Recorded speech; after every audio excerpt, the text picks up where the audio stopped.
Okay, so what am I doing here? I am doing not a showcast, I'm doing sort of an analysis video to look at what the thought process is during the pick and ban of this in-house to try and figure out why a certain team won. I will spoiler that blue team is going to win this game. This is not a shoutcast, this is trying to break down why blue team won, what their win conditions were, how did they play to them, how did they not play to them, what did red team do to try and get back into it, basically what was going on here that led to blue team's ultimate victory.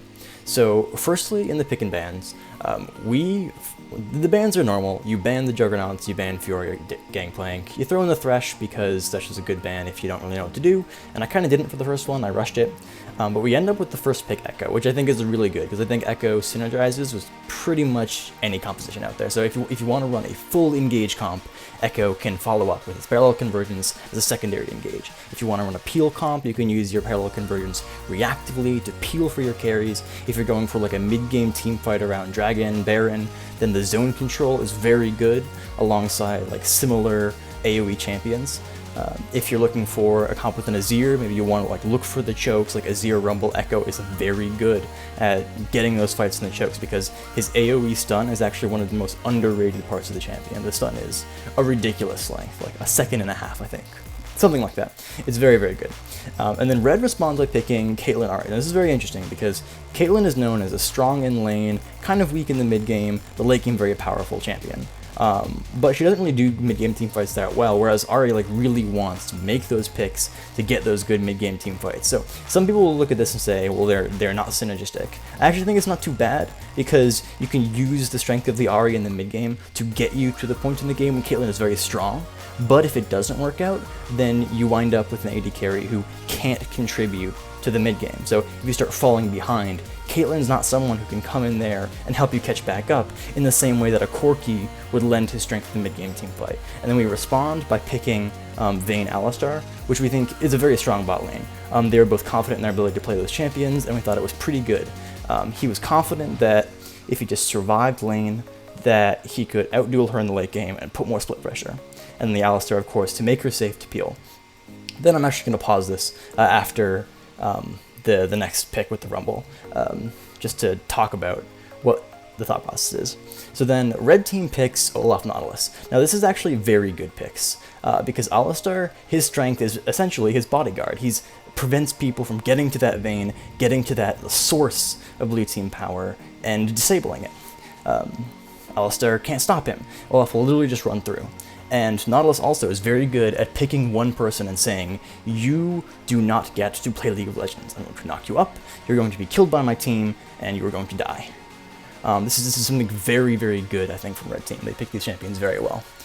So Blue Team responds by picking Victor and Rumble. Now, the reason we thought this was so good was because we thought we could get really good AoE zone control. With the Equalizer, with the threat of Victor's laser and ult, and with Victor's gravity field, alongside the Echo parallel convergence, we would accept that Olaf and Ahri were going to dive as hard as they could, and then just use those abilities to prevent the rest of their team from following. So in an ideal circumstance, Olaf and Ahri would dive, we would seal off the rest of their team from following, and then 2v5 Olaf Ahri, maybe losing Vayne, hopefully not, and then winning the ensuing fight with a numbers advantage. That was our thought process, alright? Now let's see what red team picks as a response. So they hover Scion, and they start messing around by switching it all with Teemo. We're not really sure what they pick. So red team has two real options here, I think. I think one option is to pick like a safer, like more peely jungler to help their team recoup after the dive, or a champion like Vi maybe to accentuate the picks, and they go with Zac. And I actually think this is a really good pick too, because Zac, Ahri, Olaf is going to be very hard to stop from getting to your backline. And I think this comes around to synergize quite well with the Caitlyn. If you have all your champions going that deep, with Caitlyn's long range, she doesn't have to go into the danger zone of all of her AoE to do a lot of damage. She can safely hit people, knowing that the dive of her team is going to create the team fight farther from their team. Well, what I mean by that is, when you're around an objective, like Dragon or Baron, both teams are kind of clumped up in a ball, and then they're going to position themselves, and the distance between the team fight and your central sources of damage is very important, obviously, for the safety of that damage. And so Ari, Olaf, and Zach are able to create the team fight closer to blue side's ball, meaning that blue team actually has to go a lot further in getting to Caitlyn to actually stop her. So I actually think red team's comp is very good. However, our team is very strong around mid-game team fights, which I think mitigates a lot of the strength that Ari has. So if Ari comes in, then if we're at a dragon fight, Equalizer, Victor Burst, we can AoE a lot of this team's down. So I think our team has a lot of raw strength, but I do think red team's comp is very, very good. Maybe I would prefer to see someone like Quirky or someone like Tristana instead of Caitlyn, because of the ability to follow up with your team with aggressive gap close if the team fight starts going well, or the ability to, of course, get out. But by the same token, I would also like to see either of those champions in place of Vayne, so I don't think it's something that's impacting red team in a disproportionate way to the extent in which it hurts blue team. Sorry. So, relatively speaking, I think these team fights are going to be big. These teams want to fight each other, they want to fight each other as effectively as possible. And I think the early game team fights are going to really, or early to mid game team fights are going to kind of snowball and decide this game. That would be my thought process looking at these team comps. Obviously, this is biased by the fact that I'm a Lumpy Bumper, I'm Echo, I'm in this game, I know what happens. So perhaps that's foreshadowing, but I honestly do think this is something you can see from looking at the comps. So I'm gonna get us into the game a bit, see if I can find where that is. Loading. By the way, I want to say that I really like Thunderdome as a caster. I think he's very good. His puns are on point. Very good play-by-play. Okay, so red team goes for one of the standard sit-and-bush tricks, right? So I see Ari here, right? She's going that way. I read that as there not being people in that bush, okay? Why do I make that read? Because Ari is a central part of a good bush bait, right? You sit in Ari, you have nothing skilled, no points in anything. If you see someone, you skill your charm, you charm them, follow with Nautilus Hook. It's very good at picking someone out. I saw her going to the bush, so I presumed they were not setting up there, so I was like, oh, I'll just ward this, it'll be fine. Obviously, not fine, she kills me, but then the Nautilus Flash really sealed the deal, and the worst thing happens. First blood goes on to Caitlyn. This is very bad because it allows her to dominate lane. So we're having nightmares of her having a ton of pots or a longsword going into lane against this Vayne, basically preventing Vayne from ever CSing. Spoiler alert, she goes for pots, which I think in the long run is the safer choice, particularly because longsword doesn't really build into anything she wants to build early. She wants to get that IE, get the Berserker's Greed, stuff like that, but the longsword would have allowed her to really bully Vayne and prevent her from participating. So she goes for the pots, which honestly I think is the better choice. So good on you, Kate. MJ touched me, allegedly. But I think we made the right choice. So this is bad for blue side, obviously. We see normal matchups, normal lanes, Olaf Rumble top. Rumble, you might want to note, has started a Ruby Crystal. I didn't notice this in game, actually. I just noticed this for the first time now.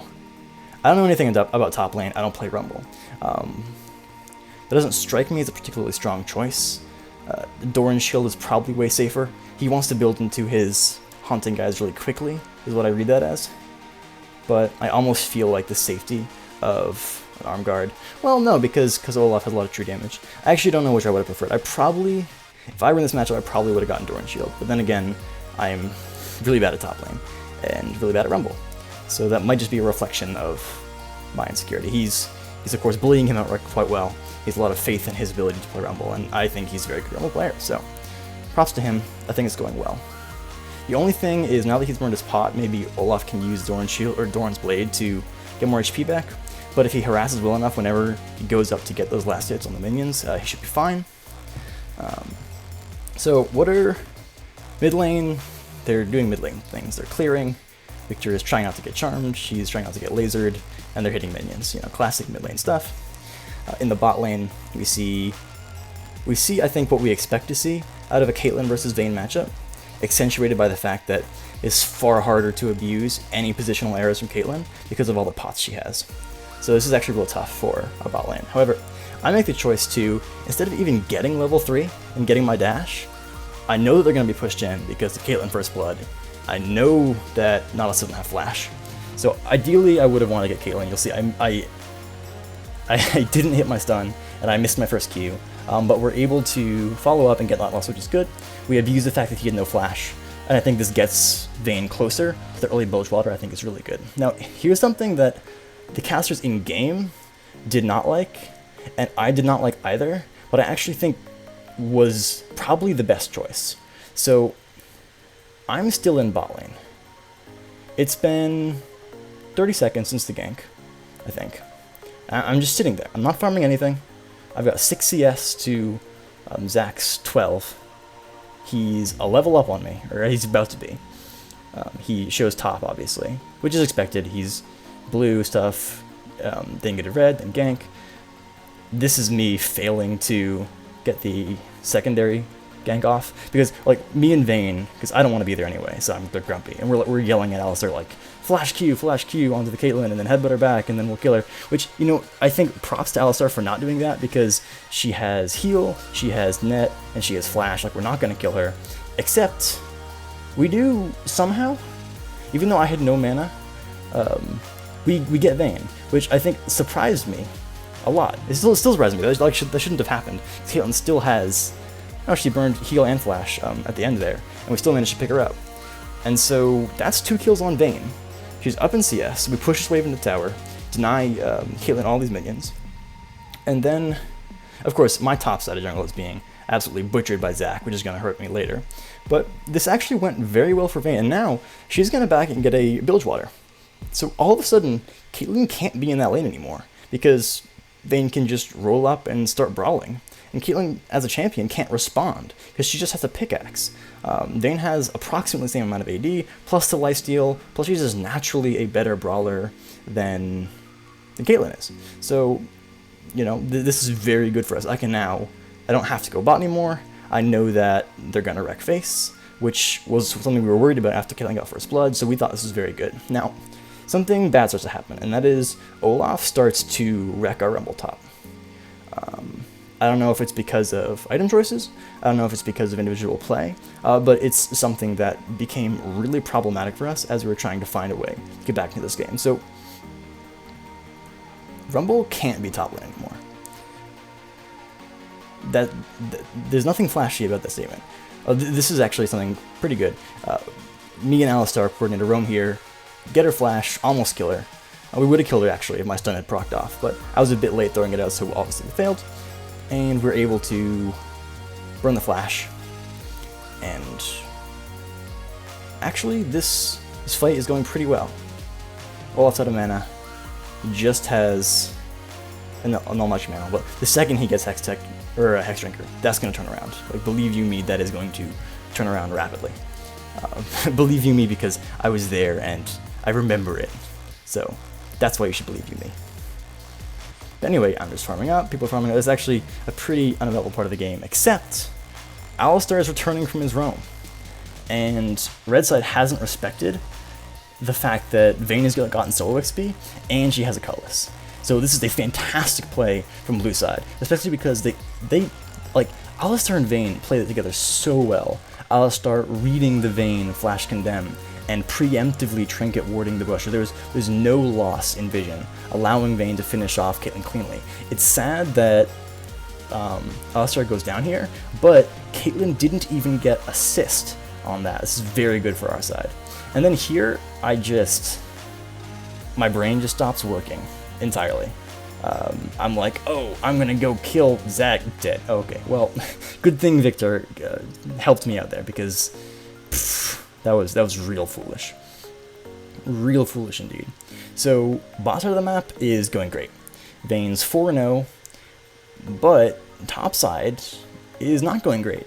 Ari's 2-0. And Victor's got a kill, and that's pretty good, but 2-0 Ari with a needlessly large rod, she can kill some folks. And she will. She will kill some folks. And up here, Olaf has got his Hex Drinker. And it makes it really, really hard for him to be 1v1 by Rumble, because that shield just takes out so much of Rumble's damage. And with the consistency, look at this, slow axe, whack with the true damage. There's very little Rumble can do. And now he has Flash instead of Ghost. Ult, Riptide, he's just dead. there's nothing Rumble can do in that situation because of just the way Olaf can just ignore the harpoons, ignore the equalizer, run right up to Rumble and kill him. That's a problem. So we're in a really weird position where Olaf and Ahri are really fed, but so is Vayne. Now, this is awful for us, for blue team right now. This is really bad, because Vayne, we have all our eggs in one tumbling crossbow shooting basket, right? And baskets, not that safe. Not that safe when you have a fox wizard who's super fed, who, if she lands a charm, can basically for sure kill Vayne. Like we've all of our CC is telegraphed and slow, and Ahri can dance around it and just kill Vayne, just remove her from the map. Combine that. Sorry, there's a bit of a gank here. I show up to counter gank. Everyone leaves because no one can kill anyone because that's Echo Zac. Yeah, this is what I'm talking about. Like, Rumble just can't be there. Olaf will just look at him and he dies, which is real bad for us. But yeah, and like, yeah, Olaf is the second one fed, which means we can't peel him either because he's just gonna ult and run through our faces and kill Vayne. So we have all of our eggs in a pretty fragile basket. This looks really bad, but we haven't team fought yet, so that's the only way. The only way we can win is if we layer our CC well and win a good team fight. So I figured Zac was going to come up here, but I was preoccupied killing a ward and Scuttle, and so I don't really get a chance to gank before he shows up. I don't really have much mana either, so it wasn't really going to be a good gank. We kind of hit each other a bit. I make Zac leave, which I think should be enough to keep Rumble safe. He's close to his guys, and then he's going to go for his probably Zhonya's or Rylai's, I forget which, and be more safe in that lane. But we need to get Rumble out of this landing phase as fast as possible. A little bit of a whiff combo there on the Alistar, so we don't pick up the Caitlyn. But what we do critically do is we pick up Nautilus's exhaust for nothing burned. No Vayne ults, no flashes, no heals, just an Alistar combo and Vayne tumbling forward, and we burn the exhaust. And that's very good for upcoming fights. Like I said, this bot lane is really good for us. Once Vayne gets Blade of the Rune King, it's going to be very good, provided we can keep Vayne alive. That's the big one, provided we keep Vayne alive. Now, the big worry, as we set up for Dragon and stuff, is Zac. Zac can E in his Elastic Slingshot from so far away. It's very dangerous to try and set up vision control. By the way, beautiful dancing here by Victor, able to just avoid the Ahri charm, keep safe.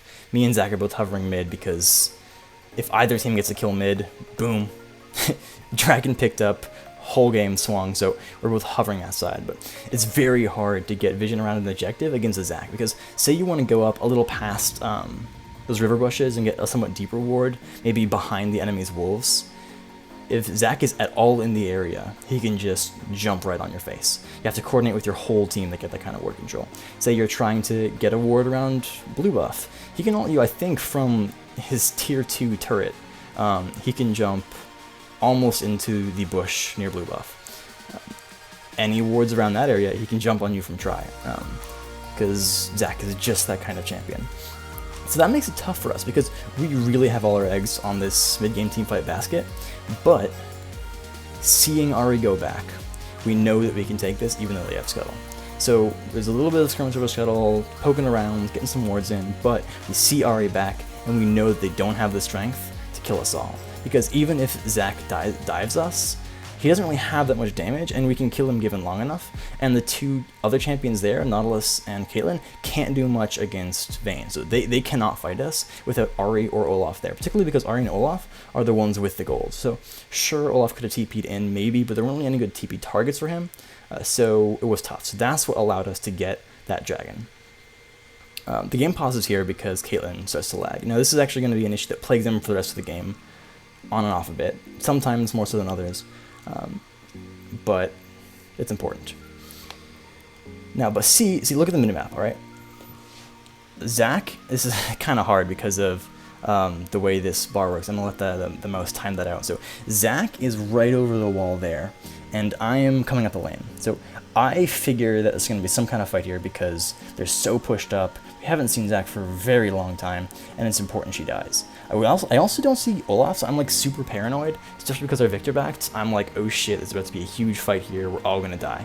So I'll zoom ahead a bit to see what happens. When is it on pause? I don't want to go too far because I don't want to show it all what happens. Alright, I think the unpause is going to be real soon. Yeah, so, wow, perfect. Okay, I'm the best. So this is when it unpauses almost instantly. Look at the minimap. Zac goes in. He sees the Nautilus catch a hook on Alistar, and they try and burst him down. And this is entirely correct from red side. The Olaf TP in is really good. You see Ahri flanking off in Tribush. This is like red team's dream. Now, a really good equalizer picks up Nautilus and actually pops Zac into passive form. Olaf can't pick me up here, so Ahri has to burn one of her ult charges, making sure I'm dead, which means she only has 2 charges now, so she has to choose between going for Vayne and trying to get out, or being able to pick up Alistar and Vayne, which she wasn't able to do because of how she had to burn one earlier. And even though Victor gets here and gets the last hit on this Caitlyn, like that is huge. It came in at the perfect time because Caitlyn was in a position to next auto attack, kill Rumble, and then there's nothing Alistar could have done. So Victor coming in was perfect timing. He carried this fight alongside Vayne. Like Vayne actually didn't get many kills. It was all due to AoE damage off of Rumble and Vayne doing single target on top of that, which really allowed us to win that fight. And then Victor just comes in for the nice cleanup, preventing that from being an absolute catastrophe. We get a tower, and that was a 5 for 2, I think. 5 for 2, which was very good. Yeah, they picked up Rumble, they picked up me, I think they picked up Alistar too. It was actually 3 for 5.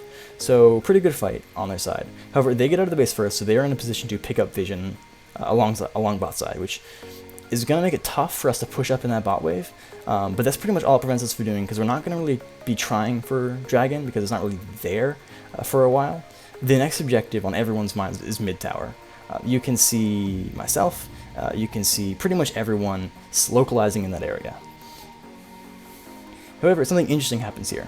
Because they came out of their base and put so much Vision emphasis on bot side, they have very little on the top side, which makes total sense because there isn't much to take there, but it allows Vayne and Alistar to get this flank off. So Olaf's doing everything right. Like, he has a ward in the river, he should see anyone coming to gank, but this really weird bot lane roam through the enemy Tribush completely takes him off guard. Probably would have taken anyone off guard, and they pick up the turret. Now, I fuck up right here. So my thought process is, we're going to trade top outer for bottom outer, which didn't have to happen because that turret was on very high out. I should have just gone there instead of doing Krugs and tried to hold it. There's a really good duel here in the mid lane. Ahri's ulting around, but Victor manages to dodge out just enough damage to survive off the back of that. Meanwhile, Zac going in to hold off our blue team on that tower. He dies, unfortunately, but he picks up a kill on the Vayne, which is really important. It puts a whole bunch of gold onto the tank. What you can see here is he finishes up his, I think he doesn't have enough, okay, so he's almost done with his locket entirely, which is huge for red team. Him picking up that kill on Vayne was really big because it allows him to protect his whole team. Because even though locket was nerfed a bit, almost all of our team fight falls on us having enough AoE magic damage to stop them from just walking up to Vayne and killing her. If our AoE can't do that, then we lose a team fight. And the locket is what allows that to happen. So him getting to that quickly is really important. It does mean that he's weaker to Vayne Shred, but assuming everything goes according to plan, that's actually really good for red side that goes on the tank. Normally I don't say that. I think that gold's usually better on a carry, but like that big team item spike, I actually think is really big. Maybe I'm wrong about that. Maybe people have other opinions, but that's what I read. So we pass blue over to Victor. He's going to stall this push in the mid lane, allow everyone to back, get their gold, and come to mid lane to try and siege it down. We actually, like, both teams have decent siege. I would give the edge to red team though, because Ahri and Caitlyn can clear waves fairly quickly. Well, only Victor on our team has really the ability to do that, even though he can clear the wave instantly with his E. He's pretty much the only one. Like, Vayne's not going to go up and try and clear that wave because she's going to get picked by a hook or a charm or get Zacked on. Spreading that slammy goodness all over.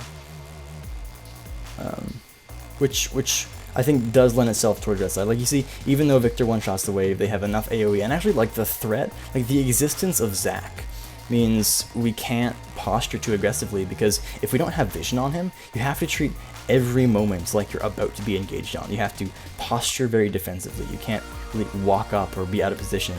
Just the existence of Zac allows it to happen, which I actually think is an underrated part of those super high initiate champions. Like when Fiddlesticks was very strong, a lot of people were saying how tough it is to play against him because you have to ward over everything, and if you don't see him, you have to play as if he's just over that while ulting on you. It prevents you from doing a lot of the things you want to do.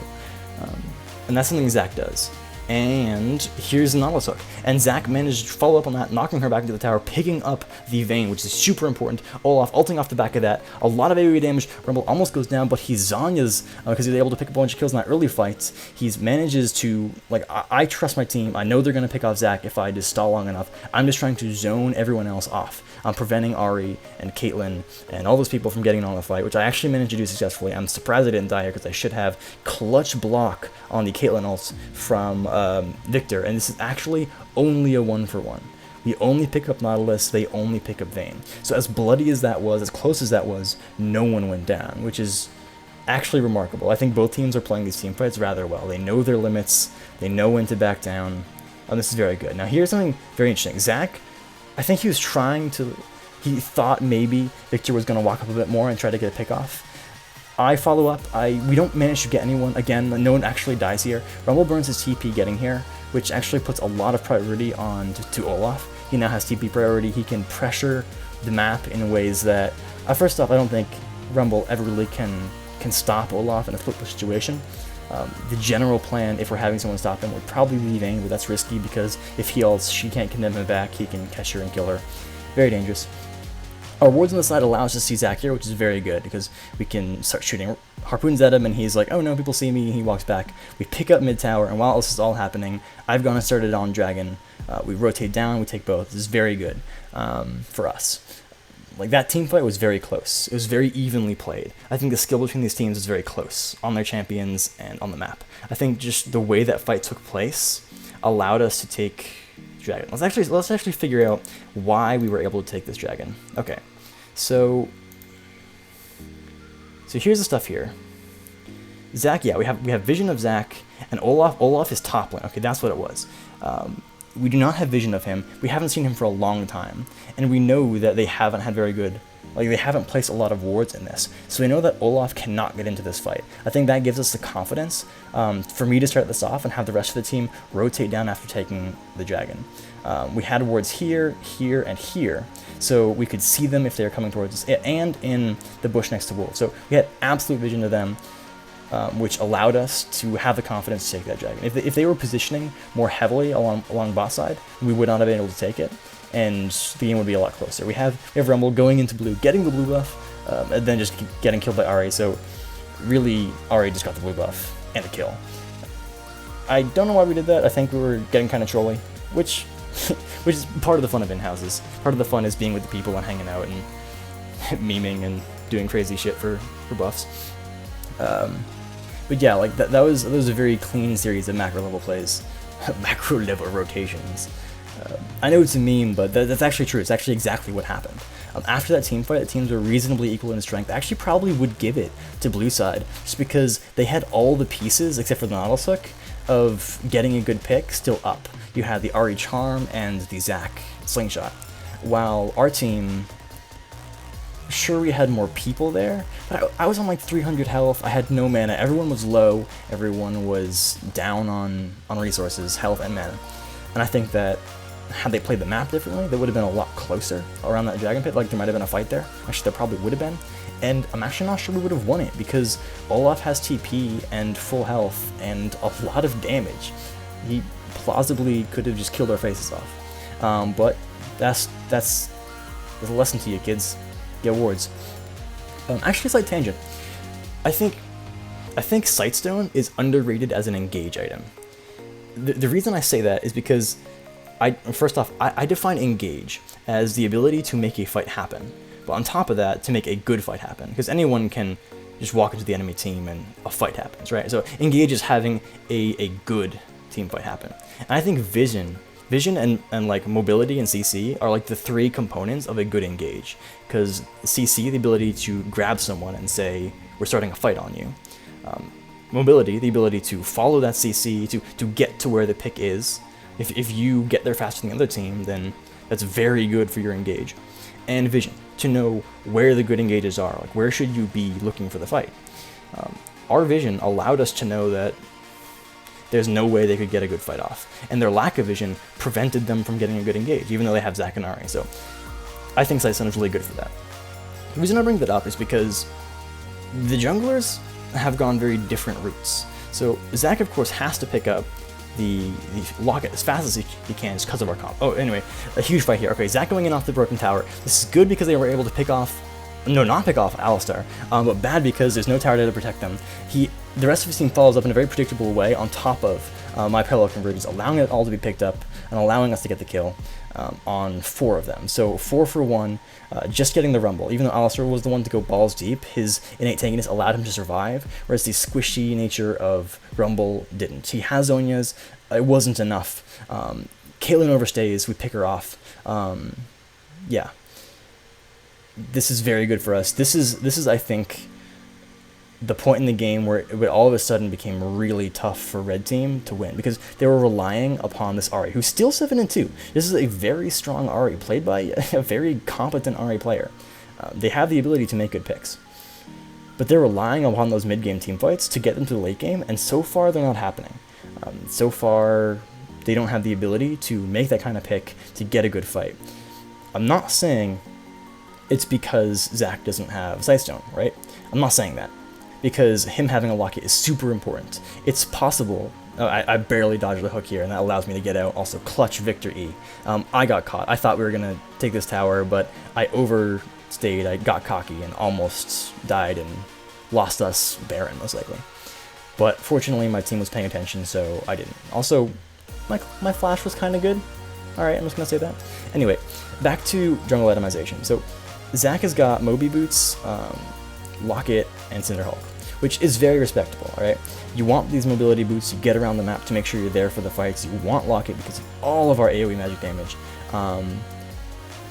But there is a trade-off there, and the trade-off is when you have this build, you naturally have less vision. And so you have to make up for that by having a very proactive support on the map. But because of the way the lane happens, how Vayne was just so ahead, Alice is actually very behind on tankiness. He's got Moby Boots, a Sightstone, and level 2 Relic Shield. I think it's called a Targon's Brace, I think? Yeah. And a Racial Shroud. Against Vayne and a whole bunch of AoE magic damage, that's not much survival. Alright, so he can't get the kind of vision his team needs to have because of that reality. Whereas we can. We have double Sightstone. I've gone for Sightstone instead of finishing Frozen Heart. I got the early Glacial for the CDR into the full Locket because I needed it against Ahri Zac. And then I'm going to finish up my Frozen Heart. But like, we pick up this Baron for complete freedom because we have complete vision control over the red side jungle. We see Caitlyn bot. We know that it's just free. There's nothing they can do to stop us. Which is partially enabled because we have more Sightstones, but also because of just the fact that we've had such presence in this area because of the fight over the inhibitor and our initial intent to dive this tower. So we initially intended, after taking the inhibitor, to dive and take this tower.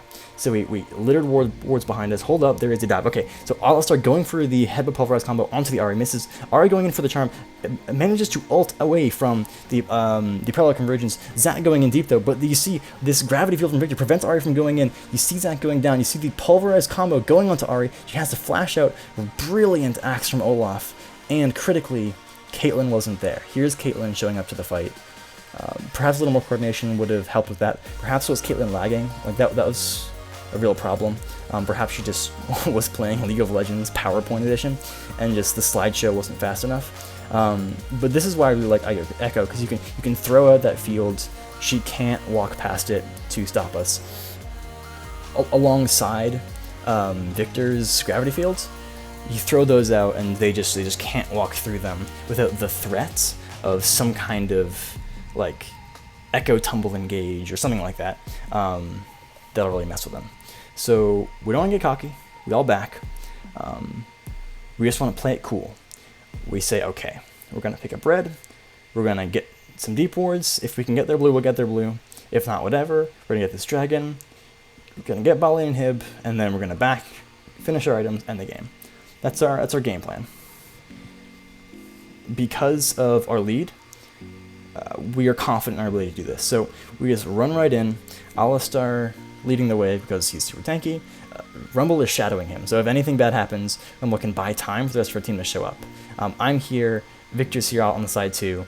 So Zach goes in to try and get the engage of an Alistar. Okay, so they're fighting over a blue buff right now. This is not really helpful. I throw the parallel conversion in a really bad place. I was afraid of more of his team going onto our carries, but the massive Victor burst picks up the Ahri, and we're able to chase Zach off. I think if Caitlyn and Olaf had been there, that could have been very good. They could have been the catch on two of our carries. I had to go over the wall, Victor had to come all the way around, but as it was, not very good. Also, Zach really messes up here by going for these wolves. I'm right here. I smite it. I know I'm not going to get the big wolf, but I just want to make sure we get the spirit, because that was really what I was there for. And then, these guys aren't going to kill me. I'm Echo. I haven't got my whole team here. We're very far ahead. This massive, disgusting Victor damage picks up Zach. I actually pick up the Zach. I kill steal one of the blobs by accident. But knocking him into the passive form, shredding down that the Nautilus. They can't contest us. Olaf has to flash out. Ahri can't be close enough to, because if Ahri's close enough to charm Victor, then she's close enough to get lasered, and at this point in the game, Victor is so strong. While all that was happening, Vayne picks up the dragon. We've got all three inhibs down. This is basically GG. There's nothing special in the rest of this game. We back, we buy our items, and we run mid lane and kill them all. Not very crazy, to be entirely honest. Yeah, so items. I think Olaf going for the Maw was strange. I think if he had left it at Hextech and gone for more tankiness, he would have been able to survive these fights a lot better. I think a lot of the reason we didn't see a more present Olaf in these fights was partially because he loses a lot of resists when he ults, which makes him susceptible to a lot of our damage. It's his trade-off for ignoring CC. But he doesn't really have the health to back it up, because he has Ninja Tabby, which that in and of itself is not going to cut it against Vayne. You already have Zac with the locket. Honestly, Hexdrinker is enough. Get some armor, man. Get like a Randuin's or a Dead Man's Plate or something to survive this Vayne, because just Ninja Tabby is not going to cut it. Zac, it appears he's itemizing Thornmail and hasn't really been buying many wards, although he's been a very good job sweeping them out. But Thornmail now scales with total armor, and he has very little, so as far as a Vayne target, he's got health and he's got magic resist, and he just pops. Nothing he can do here. Ahri is very strong. If the game had stalled out and she picked up the Zonias that she's building towards right now, this would be very good. But she has the Morellos for CDR. She has the Luden's Echo for burst, which I think is what you have to build if you know your team's behind. I don't think you have the luxury of waiting around for like Chalice Rabadon's turn online. I think your hand's kind of forced in that way. But I think like comparing that to max upgraded Victor, yeah, this is like we just engage on two towers. We give no fucks. We know that they can't kill us. I take a bunch of turret aggro, but then I ult to drop it, so I know I'm not gonna die. Alistar's taking the other one with his ults. He's fine. He's got the Zeke's Herald for Vayne, so Vayne is huge. They just can't stop us. So what can we learn from this game? All right, I'm not really a good teacher, but what can we learn from this game? Both teams at one point in the game were very close. All right, like this is a very close scoreline, and we had a situation in which one team had all of their money on Vayne against a team with all of it on Olaf Ahri. I don't like nitpicking builds because I think people have their own reasons for going things, but I think if you're going to rely on this kind of engage, you can't slack on the third part of good engages. Like I said, mobility is one, they have it in spades. CC is one, specifically targeted CC. They have a ton of that with Nautilus, Ahri, Zac. Their ability to make good fights happen in that way is unparalleled, but I think they didn't play a good enough game controlling vision. Like picking up wards is not something all of us did. I think that's one thing that this whole in-house I think suffered from, is just going back and like buying wards if you can't finish up an item rather than like saving money. But I think noticing how this bot lane is going, how Vayne is just rolling up on these guys, and they are so limited in gold. Like, Nautilus can't leave lane to ward, because they'll just kill Caitlyn. So Nautilus is shackled to this lane. He can't go out and get vision. Alright, so if he's not getting vision, how are they going to make picks in the mid game? How are they able to do that? Because no one's buying wards. I do think that instead of Locket defensively itemizing for these team fights, you need Sightstone to aggressively itemize for these team fights. I think that's what I want the takeaway to be. I think I want people to start thinking, specifically when you're in an engage comp, or your engages are very important for your comp. Think of Sightstone as an aggressive team fighting item, because it allows these engages to happen. Because Red Team's comp is great for fighting around Dragon. You pick off someone beforehand, all of a sudden we can't fight for it anymore, and they just get the Dragon, or get the Tower, or get the Baron, or any of those things. And then off the back of that, they wait for this Caitlyn to scale up. Caitlyn gets a ton of kills. This is looking like a really good game plan. But because of the way bot lane panned out, they don't have the ability through Nautilus to get those wards out. So if that's the case, where are the wards coming from?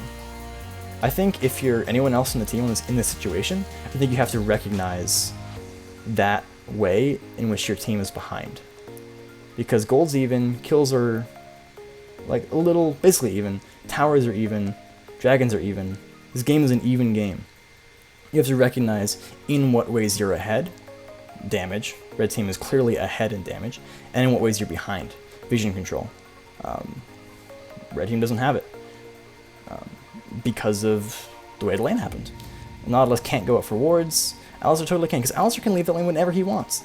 And he can ward up the bush, and Nautilus, Caitlyn are going to have a really tough time killing his Vayne. And Echo can buy wards too, and just throw them around. So, yeah, do that. I've been prattling on for far too long about this game, so I hope this analysis was somewhat helpful. I think I want the main takeaway. I didn't really have a plan going into this, but I think on reflection, I want the main takeaway is people to start conceptualizing vision as an aggressive resource, because you need it to make good fights happen.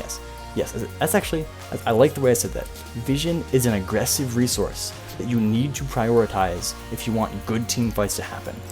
That's why every game you see the pros get a Sightstone. Not because, like, wards are good. They allow you to see who the jungler is, to path them like that. You, like, see them roaming. But that's conceptualizing Sightstone as a defensive item, as something to protect yourself from the enemy team. No, if you're in an engage comp, Sightstone is an offensive item, because it allows you to make any fight you want to make happen actually happen. Anyway, thanks for watching, thanks for sticking through all this. Good luck in whatever you choose.